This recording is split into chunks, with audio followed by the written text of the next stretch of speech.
Moore. She's the Chief Equity Officer for the City of Chicago. So thanks for coming a little bit early today. We're at 10 a.m. instead of 11 a.m. just because there are a number of things happening later. And I'll encourage people who are interested at 1 o'clock p.m. There's going to be a press conference with the mayor. I'll be there. A lot of other folks will be there, really talking about the progress that we've been making at McCormick Place. So it'll be on site there. And as always, we'll be streaming that live feed. So you can come back at 1 if you want to watch that later.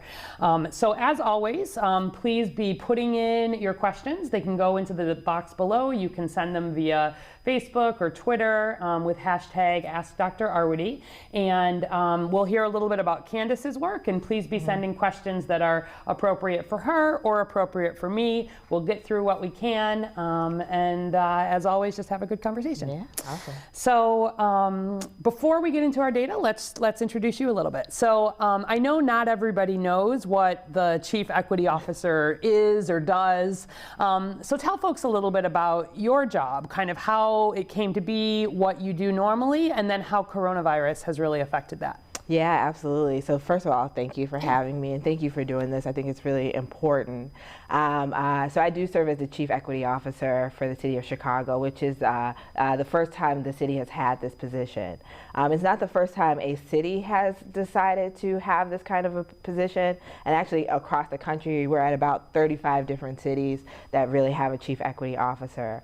And there are lots of different ways to think about this, but what I try to focus the most on is almost thinking about it as it is like the personal trainer in the organization for equity. This idea that equity is not necessarily just a destination we get to, but it's actually about sort of like building a muscle to think about across all the work that we do. How are we reaching different communities? How are we reaching towards outcomes that are fair and just? Recognizing that people are in all sorts of different situations, and sometimes if we just say everyone gets the same, or if we just dole everything out in one foul swoop, we realize some people are going to have a harder time accessing that. And that's the difference between equality and equity. Absolutely, absolutely. Equality is this sense of sameness, which I think is really important, but it comes from this deeper sense of justice, right? Like we want to be just, we want to be fair, but sometimes that's complicated when not everyone's starting at the same place. That's right. For all sorts of different reasons, and we know that exists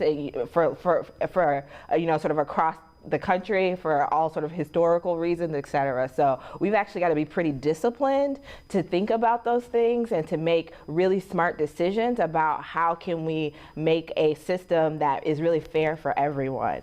And so an equity officer is helping teams all across the city really kind of put that into practice.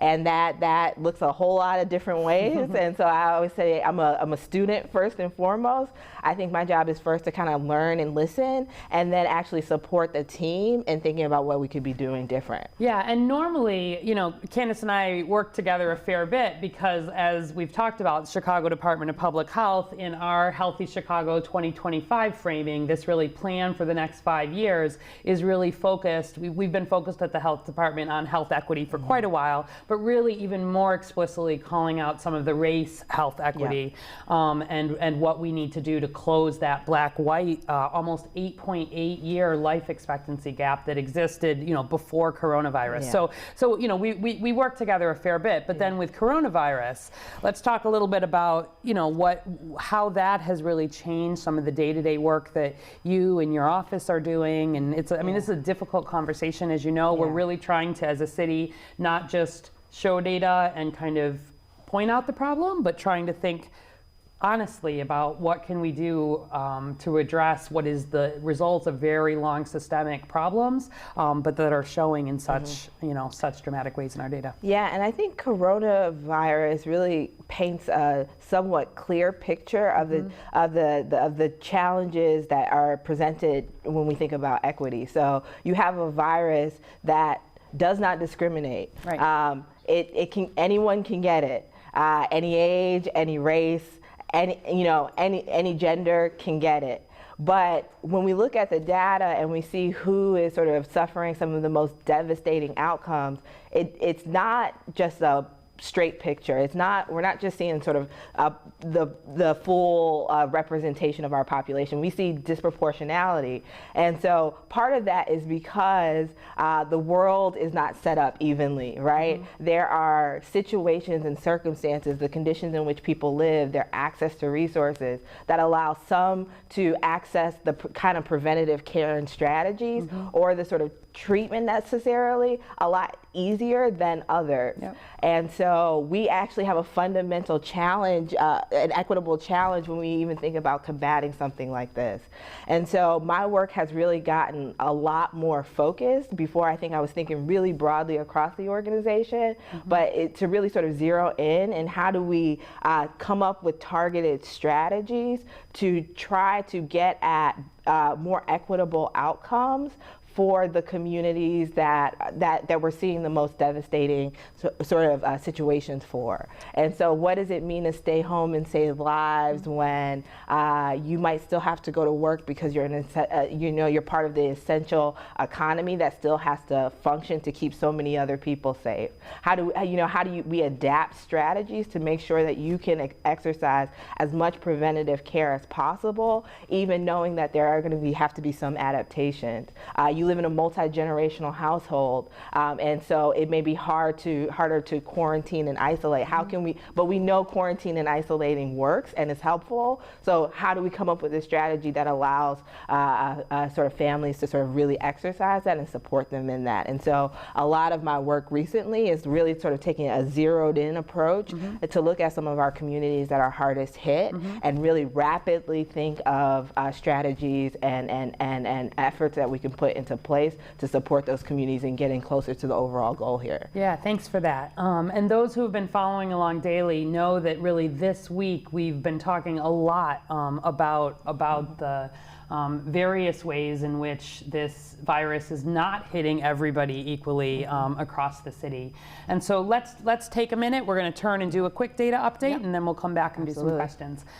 So as of today, here in Chicago, we have a total of 6,619 lab-confirmed cases of COVID-19 and 196 deaths among Chicago residents. If we look at Chicago as compared to Illinois, Illinois had a total of 16,422 cases and 528 deaths. And one of the interesting things here is actually Chicago's percentage of cases within the state and our percentage of deaths has actually been falling a little bit, which is a good thing. So as of the data most recently, Chicago is now making up about 40% of Illinois' cases and about 37% of the deaths. And we've been watching this, we've been tracking pretty consistently around 50, a little over 50%, and it's good to see that sort of coming down a little bit more in line with population. And so that's one piece of where we do, although we're still seeing 520 cases new yesterday, 19 deaths just since yesterday. As we've talked almost every day, those numbers, although they're big, and every one of these numbers represents, a family that's worried, or, the deaths obviously really changing the lives for those families forever. The way that we're actually seeing this affect the curve continues to really show some improvement. So let's pull up just our basic graphs that we look at most days. So the first one here, again, I'll just remind you, we always put in cases as they come in by the date that they were tested, because depending on the kind of test that you get, we're just starting to see in the last few days a few of these rapid tests come in where you can literally be getting a result within 15 minutes. Very exciting, brand new, just available in a few places, but we're working to get that more widespread. Then in some of the academic centers and some of the labs, a lot of our hospitals have been working really hard to have the ability to have their own testing on site. Those may come back in a day, 1 to 2 days, which is good. And then our commercial labs, which we've talked about, are the more traditional. If you go to the doctor and you get a test, that's where you might have a Quest or a LabCorp, some of these big national companies. Just in the last week, we've seen finally those commercial numbers really start to increase to a point where we're seeing even more of that being done. done. But those are still taking longer to come back. So in some cases, people are waiting, 3 to 4 days, and in some worst case scenarios, really more than a week even for tests. And where you think about a test that's taking a week to come back, it really loses a lot of its ability. So we're making good progress on testing, really we are. And I think maybe next week we're gonna have a whole day where we sort of talk about data again, I think. But we're still nowhere near where we need to be. So bottom line is we're seeing that increase by the testing date. And then let's look at the other graph. This again is just our confirmed cumulative cases. You can see that is on the increase.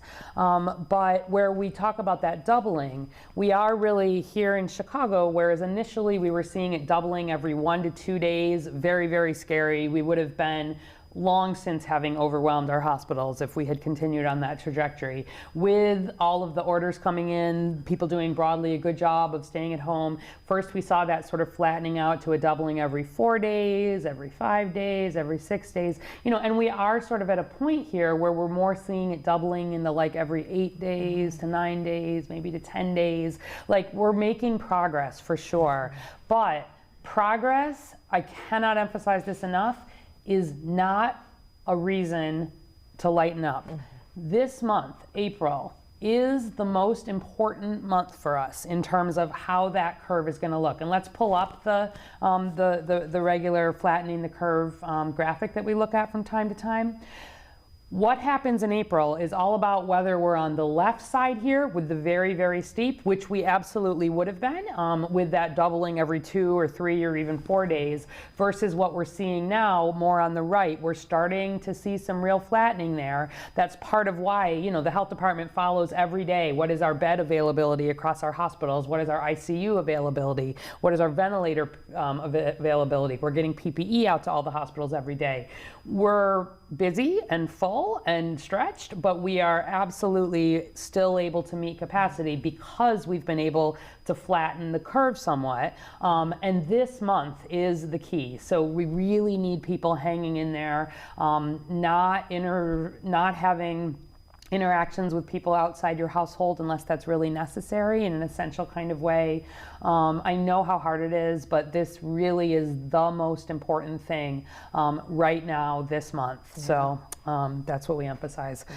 All right, I think just to kind of set the conversation for you a little bit, we obviously, all of this data is on our website every day, chicago.gov/coronavirus. Right up at the top, we have latest data. We're updating maps across Chicago. We're updating case rates, testing rates, and then all of the data about the demographics, meaning the different age groups, the different gender, the different race, ethnicity groups for cases. But if we look broadly, still about 52% of our cases in Chicago are in Black, non-Latinx, or non-Hispanic Chicagoans, while about 30% of Chicagoans are Black. About 22% of our cases are in people who are white, about 16% in people who are Latinx or Hispanic, and we think that is being undercounted. We've talked about that previously. About 4% in those who are Asian, about 6% in those who are other, and we still have about 27% of our cases coming in without a race ethnicity assigned. And so that's something we did an order earlier in the week, and we've been working really with our health providers, emphasizing that if testing is happening, even that rapid testing, it's very important that all of the demographic information, the name, the date of birth, the address, and the race and ethnicity are being reported, and that providers are asking patients, so not just making assumptions, particularly on ethnicity. We know if people don't ask, often you will have underreporting of ethnicity. And where we look at our death data, of the 196 deaths in Chicago, very, very heavily skewing toward that older population, not unexpected. So, if you look, of the 196 deaths, for example, 111 of them have been in people over 70. That's 56% of our deaths in people over 70, even though people over 70 only make up about 8% of Chicago's population. So really, that group over 60, especially that group over 70, really disproportionately with the severe illness and unfortunately the death. Males also, about 60% of our deaths have been in men, about 40% in women. We've talked in prior days about some of why that is. And then where we look at our race ethnicity data, we update this every day, and there are still 8 individuals who the team is working to make sure we have race and ethnicity data on, but on the others, 70% are in that black non-Latinx category, 13% in the white non-Latinx, 11% in Latinx, Asian 3%, and other 3%. So we see that moving a little bit day to day, but really pretty consistent. And one of the main things that we're really trying to work on, recognizing why that is. The biggest piece is these underlying chronic conditions, which we remain at 95% of our deaths having underlying conditions with diabetes, cardiovascular disease, including hypertension and lung disease, really leading the pack. Yeah. So check out the website if you want to see more data, but that's our overview. Any reaction to any of that or anything you want to add, and then we'll get to some questions? Yeah, it's always sort of overwhelming to hear that amount of information. I mean, I think even in the midst of there being some real promise in terms of the work that I think we are collectively doing as a community, just still holding that if we don't really stretch out and make sure we're taking care of certain populations of within our community, then we still don't get to flattening the curve the way that we need to. So we kind of have to hold both. Is that take care of the things that you can now, and then try to, and this is part of what the work that we're trying to build together is give folks like opportunities to support one another. I mean, I think about how do you hear this information right now and make sure your friend, your grandmother, your mom, your dad knows about it. And sometimes, you have to say this in ways that you can only talk to them because of the relationship that you have, but that's what we need as well, because this is wonderful, but we also need people to be activated to make sure we're spreading the word as much as possible. Absolutely. All right, so let's turn to some questions. And again, you can direct them toward Candace or me, and we'll kind of take a mix here. So we'll start here. Richard Bloomfield from Facebook. How much do chronic conditions play on the race numbers? And I'll start on that. I think, as we said, unfortunately, half of that life expectancy gap at baseline is related to chronic conditions. So we've talked previously that African Americans in particular in Chicago have much higher death rates at baseline, linked to diabetes, linked to lung disease, linked to higher smoking rates, higher asthma rates, all the reasons underlying why that is. But it is very clear that those underlying conditions, as well as age, are the most important driving factors for who is having the most serious outcomes. That's why from the beginning, really our messaging around people in these vulnerable groups, meaning the older age and the underlying conditions, top priority is trying to do what we can to really protect those folks. So that is the biggest piece of it, but then there are all of these other underlying economic and other pieces. Do you want to add on to that? Yeah, I mean, when I think about that, I think that there's a reality that we're going to have some really tough conversations with folks who we know have underlying conditions, and I know there's real tensions around jobs and I need to see my family. Like, these things are really important, but also like someone living in their safety is also going to be really important. And so I think now is the time to really kind of double down and have these tough conversations about how can we think about protecting you, because I get a little worried, and I know there's all sorts of tensions that people are really grappling with. What does it mean if I can't go to work? But risking your life is also a real thing to have a conversation about. I know a number of even my friends, they've said, I had to have real talk with my parents. Yep. I know you want to go stretch your legs and take a walk and just go to the grocery store, but let me go get those groceries for you. Right. And I think it's going to take a lot of that, because to your point, the realities of when someone with an underlying condition gets this virus can be really devastating. That's right. Absolutely. All right, on Twitter, I heard the mayor talking about race equity rapid response. What is that? Yes, yes. So the Racial Equity Rapid Response Team is something that we are engaging in to really try to address some of the numbers that we've seen. I do want to make sure that folks think about this right. So at a high level, we're dealing with all sorts of structural inequalities that we are not going to fix overnight. We have challenges in the type of access folks have, whether that be transportation access, housing access, all sorts of things. But even as we recognize that, there is still a need to do something. Mm-hmm. There is still something we can do, even while we try to think about what we need to do on a much bigger structural level. And so this Racial Equity Rapid Response Team is really about digging deep and asking ourselves, can we get more information out to people? Can we do things like making sure that there's more bus routes so people can social distance effectively? Do people need to know what to do if they have to go to work, how to still exercise preventative care? Are people thinking about maybe it's just one person from the home that's leaving, not everybody, right? It's if you have to go do things like grocery stores, so you're minimizing. And if someone gets sick in the home and there are other people in that home that have those underlying conditions, it is critical that you find the opportunity to, one, get to a doctor, but then two, also sort of quarantine and isolate. And a lot of the work that we're doing is to try to get that message closer to the ground. Yeah, and I'll just add on to that a little bit. So, you know, we've talked some, and actually next week I'm planning to bring in one of the investigators from CDPH to help you understand what the health department does, mm-hmm. where there are cases, and we look into them. It's one of the focuses I have planned for next week. But what we're trying to sort of think about here is, as we're really wanting to expand the ability of the health department to be doing some of those investigations. And the point of the investigation is not just to answer to the question, you know, how did this come or how was it infected? It's about recognizing that where you have a case, there are likely others who have been exposed or who could be at risk.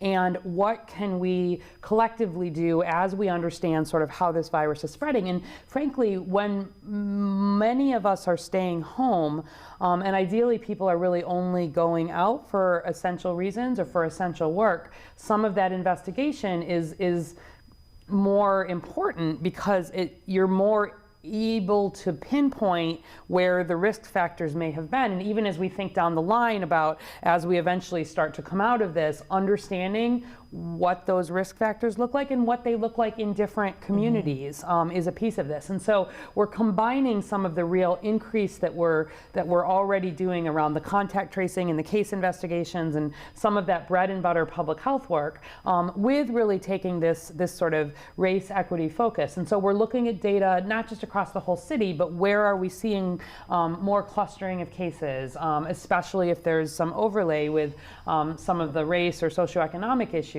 And making sure that we're thinking with groups that are already working in communities on the ground, how can we proactively be reaching out, getting information, eventually getting testing, and linking sort of some of that combination of the basic public health work that needs to happen with some really directed information, resources, and trying to think as a city about what that looks like. And I'll just add really quickly, I think what else is going to be critical to this effort is that like the community can also share back with us what we're not seeing. Thank you. Right? Mm-hmm. So if there is a congregate setting that we haven't thought about, this is going to get us a better idea of what that is, because folks in their communities, they know their communities, and they can say, hey, we've really been worried about X. Can we come up with a strategy to support that? So and that's going to be critical. Yeah, and thanks for that. I think that's one of the pieces. You really, you know, the way we get a hold on this is at a very micro level in a lot of ways, right? So across the board, we can say, you know, grocery stores, right? Grocery stores can be open, but then making sure that everywhere we've worked to make sure that some of the social distancing and the cleaning and thinking about how many people are in a grocery store and what protections are there, is that happening equally across the city, and if there are settings where it's not, wherever those are, prioritizing sort of working with some of those businesses. Or like you mentioned, the CTA routes. Like we know that that people depend on the CTA to get to their essential jobs. And so we've been looking closely at data on ridership, and if there are routes, especially bus routes, that they're putting the longer buses on and making sure that you're limiting how many people are on the bus, and they've changed where you can swipe in on the bus, all kinds of structural things that we can do to try to have safety. The social distancing remains the most important part when people are out and about, along with the hand hygiene, and thinking structurally about how you can support some of that, especially in spaces and parts of the city where we're seeing more clustering. Okay. Let's see. So Gina Montoya Eshu is wondering, she says, "Hi Candace, when will we get all of the protection messages out in different languages to more of these ethnic communities? How is the city going to do this, especially in the media or on TV?" Yes, so I laughed because I know Gina. We were on the SEN LSC together, okay. So shout out to Gina. But I agree. So we have been working really hard and as fast as we can to try to translate as much information as possible. There is a lot of information that is getting updated daily, and there are a lot of languages we need to cover in the city. And so whereas we have the services that we have in place, we are actually tapping into volunteers. And I would say the sort of third line I'd ask people is to kind of help us out. If there are if you see some information and you think that, you can help translate that message, I think we're at a place in which we need all the support that we can get. It takes a ton of effort because, you'll get the information updated. It takes time to translate things, right? And, a lot of people can speak some of the languages, but not everyone can write it, not everyone can translate more technical medical language. And so, and then that's not an excuse. We still are working very hard to make sure we're delivering that out. But at the same time, knowing we may or may not get as far and as wide as we need to get. And so we are really need the support of our communities to help us do that. Great. We've got Brittany S. Smith from Facebook. Is there any move to address the hospital and healthcare inequalities in Black communities? So maybe I'll start on that one, and then if you want to add anything. So first of all, CDPH works every single day with every single acute care hospital in Chicago.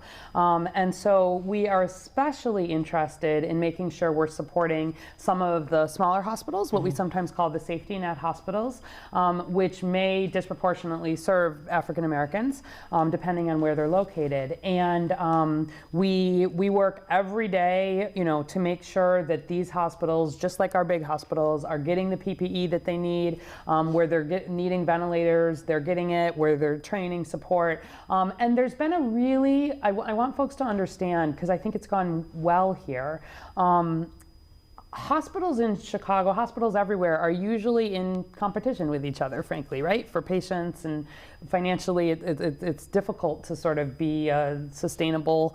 It's a complicated financial environment. But I think in the case of coronavirus here, the hospitals have really come together as a group. We've seen, first of all, thinking about some of the larger hospitals that may have both more physical capacity, but also more staff, especially where we think about a lot of these patients needing ICU care, that very, very technical, high-level ICU ventilator type care. Yes, that's available in all hospitals. We support it. We make sure that it's there. But you think about where can you expand that to much beyond surge? Where may there be more of that training personnel? Thinking about being able to transfer patients between hospitals where you need to. Thinking about making sure testing capability is widely dispersed. That's something we're really interested in, as again, testing is becoming available, making sure that that is also getting out to some of our smaller hospitals. And we've been actually watching we investigate every death that happens in Chicago, in the Chicago resident, and looking at where those are happening and making sure that we're not seeing a particular site that is a concern, and there's not. Like really, it's, people are getting good care across this whole city, and we're doing everything we can to support the hospitals. But in the same way that we always think about who most needs resources, in this case, I mean, everybody needs resources because all hospitals take care of all Chicago residents, but especially some of the ones that may be at baseline financially struggling a little bit more. We're trying to reach out and kind of give even some more support with that. And the one thing I'd add is part of the Racial Equity Rapid Response team is actually bringing in hospitals in partnership with us. That's one of the reasons why we were so excited about working with Westside United. Yep. And I think that's a key point I want to stress is that one of the assets and riches about Chicago is the partnerships that already have existed that are quickly stepping up to meet needs right now. Yep. And so we are able to really benefit from this partnership with Westside United that has really thought about this kind of before coronavirus. Tell people about Westside United if they don't know. So Westside United is a sort of collaboration of communities and hospitals all working together to really look at some of the health conditions across the West Side and recognizing that if we're going to move the needle on it, it's not just a hospital strategy, it's not just a community strategy. Those two really have to work together, and they've really set up a really powerful partnership, and so they're going to really take some of the expertise and sort of the experience that they have and help us think about really kind of spreading this out across the city, and as we're taking this more targeted approach, making sure that we can sort of have those strong partnerships in place. Yeah, and the health department, at baseline, we try to think about how to get data in a sort of a community level out to folks who work regularly in those communities. And so, again, putting coronavirus aside, people may know that we were in the middle of launching a program called Family Connects, which is a universal home visiting program for newborns. So if you give birth in the city of Chicago, you get offered, eventually when it's fully rolled out, you get seen sort of at bedside by a nurse. It might be a public health nurse. It might be one of the nurses from the hospital. And then that same connection happens in a home visit a few weeks after birth, not to follow forever, but to sort of do a full assessment of baby's health and mom's health. And then importantly, what are those needs for that family? More than 90% of families have some kind of unmet need right around that time when a baby is born. And then there are this idea of community, sort of community regional boards for this, that there's a group of organizations and health providers that in that part of the city are looking at their data for that part of the city, and what does this part of the city, how can we be better meeting the needs of these families at this time? So we're sort of building on some of the work that we've already thought about, but now with this different approach. Yeah. And it's really, we've got amazing folks in this city who spend a whole lot of time thinking about how to make their neighborhoods and their communities better. And the last thing we want to do is recreate the wheel, right? Yeah. We want to help bring those together sort of with the data, with some of the public health expertise, with some of the medical pieces, and then make sure that we're really using the expertise, which we don't have in terms of how to best, how to best reach people. Yeah, so. Absolutely. All right.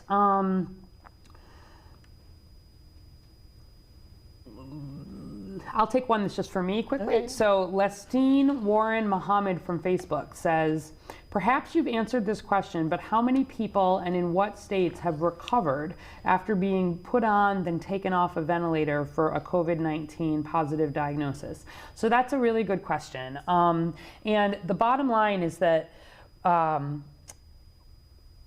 still at this point, we're looking at statistics by and large, where you kind of are able to say across a whole population, what has this looked like? We're collecting some of this data here in Chicago from our hospitals to have a sense of it locally. But what I can tell you is that in the UK, where again, where you think about what the availability of the health system looks like, and some of the timing in terms of curves, we think that that's a good representation. They've had when folks have had to go to the ICU for coronavirus, a little bit more than half of them have recovered. So about 48% of the people who went to the ICU have unfortunately died, and about 52% of them have recovered. And where we think about the, even within that, the people who need the ventilator or the much more intensive breathing support, of the people who needed that more intensive breathing support, about 2/3 of them have died, and about 1/3 of them have recovered, give or take. And so, so part of where we look at that, a question like that, and even as you're talking, to families and knowing this, when we're seeing the hundreds of people who we know are in ICUs across Chicago right now,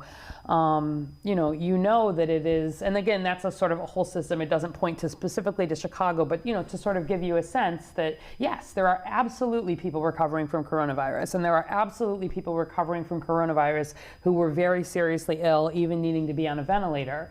But that's maybe happening 1/3 of the time if you look at the UK, and a little more than half the time if you look sort of at the ICU.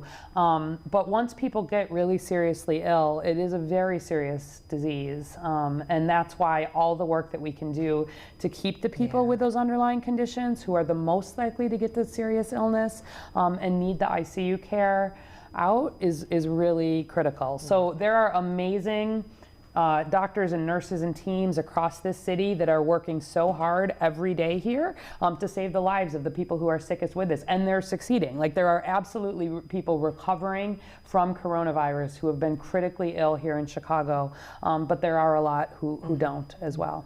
Yeah. Okay, let's take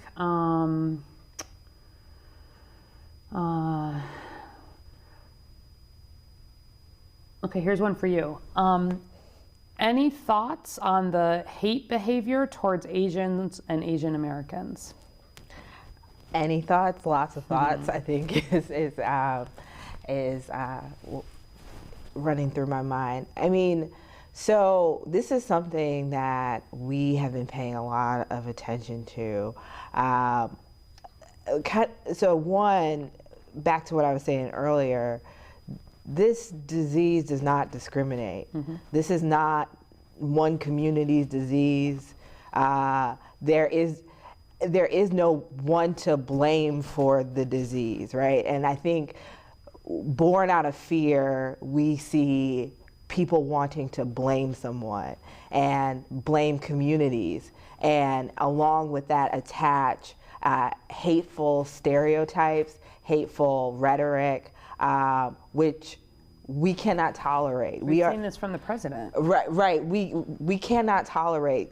We are in such a crisis right now where we need all hands on deck. We have to be thinking about our whole community, mm-hmm. because we are all tied to one another. What happens in one part of the city with one community impacts other parts of this community, and we need to focus on that and support our communities. And so the idea of taking this moment to point or to blame or to use it to raise hateful rhetoric is completely unacceptable and really cannot be tolerated. And what I am proud of in this city is I think there are many, many people who not only resist that, but mm-hmm. call that out and mm-hmm. call in those who are supporting one another. And I think that's what we have to do. And so to the extent that we are seeing this, these are moments for us to push against that and mm-hmm. call in what is great about all of our communities, and what is certainly great about our Asian American communities, and really sort of be an ally and be a support where we can to support our communities. It's critical. Yeah, thank you. Okay, I'm going to try to do a few in fairly rapid succession here, just to get through some. So we've got Melissa Shepet-Bourne. Can we take pseudoephedrine with COVID-19? Yes. So any of the over-the-counter type medications that you would be taking to help reduce your symptoms, whether it's related to cough or runny nose or fever, they're safe. You should take them. Not a problem. Shay McDonald Townsend from Facebook. Thoughts on outdoor exercise. If in a group, how many feet apart should people be spaced? Should they wear face coverings? Okay, so outdoor exercise, as we've said pretty much every day, is fine by yourself or with people who you already live in the household with. I do not want you getting together in a group to exercise with people. Even if you think you're trying to keep your spacing, we've talked about the different ways this can be transmitted, etc. It is not the time to be getting together with a group to exercise. So please don't even try to be planning that right now. There will be time for that later.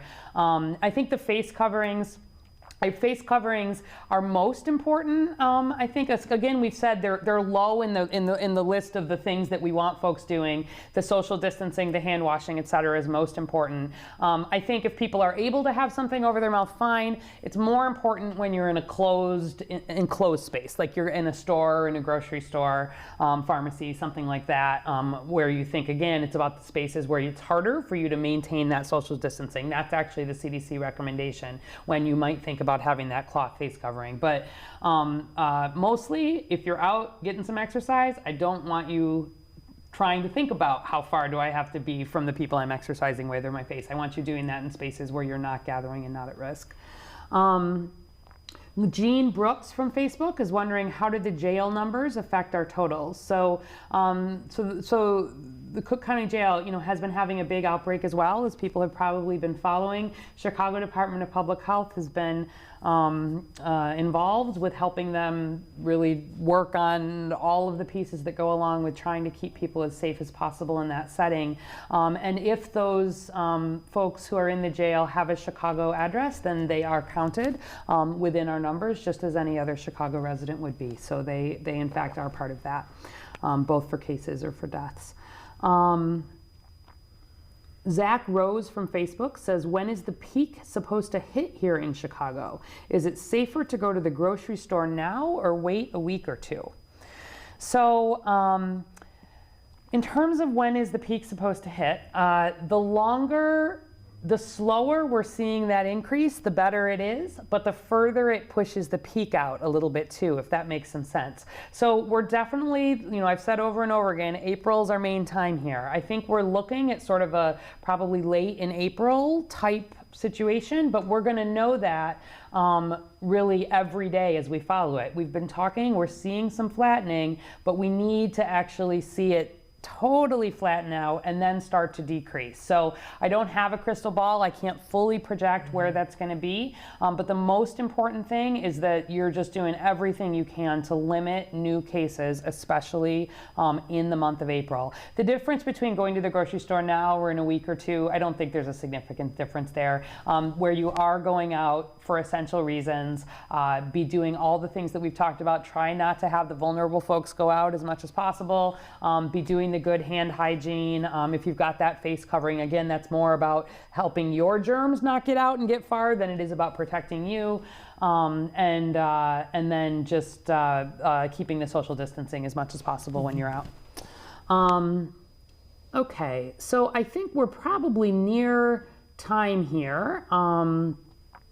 And we've got a lot of questions today, so thank you. We'll come back and get more of those in some rapid order when we're back tomorrow. We do like to end just on some sort of good news or some advice for people, things that they can do for today. Thank you again so much for really being on part of this conversation. It's going to continue to be just a major point of conversation here in Chicago.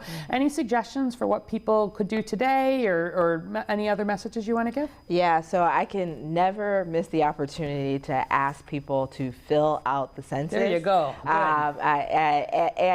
This isn't just a commercial. I actually think it's pretty critical. It's going to take a lot to recover from the impact that we see, and part of it is making sure that we are counted so that we get the resources that we should in the city. And so it really is mission critical to get as many people counted. You can go online and fill out the census. You can even call to fill out the census. So please, please, please, not only make sure you do that, but then, like I always ask people, activate other people around you to do it as well. Yeah, and you will have gotten something in the mail that has your number that you can put it online or call with, and you fill it out once for everybody who lives in your household. Yes. It's quick. It takes like 5 minutes, but you got to do it because this is how Chicago gets federal resources, and it's pretty clear that we have always needed federal resources, but especially coming out of this, it's going to be crucial. So I think that's a great one. I'll also just remind people, because it's been a few days since we've brought this one up, that for people who are not in that vulnerable group and are able to, think about going to the American Red Cross online and thinking about donating blood. This remains a critical need, and we don't have a way to make blood. We really are dependent on people really giving in that way. And so if it's not something you've ever done before, take a look. The American Red Cross has all kinds of things in place around social distancing and safety for you. But in addition to all the other ways that you can give back, if you haven't had a chance, please check out chicago.gov/coronavirus. We update it every day with all kinds of information, and there's big buttons on there for volunteering or donating, and I encourage you to take a look. If you want to be part of some of this race equity rapid response that we were talking about, we'll be looking for people who are part of that. You can go through the regular volunteer sign up in the Illinois Helps, and it'll ask you if you've got any particular skills, put them in. That's how you start getting your background check done, and then you get on our list that we can send out for volunteers interested in that kind of work. So go right to the website, check that out, and other than that, stay home, save lives. We'll be back tomorrow, Saturday, at our regular time, 11 a.m. So send in additional questions. We'll be back to our regular format without a guest tomorrow, so get through more of your questions and do some additional science there. So hang in there, everybody. You're doing great, and we will see you again tomorrow. Thank you, Candace. Yes, thank you for having me. Yep.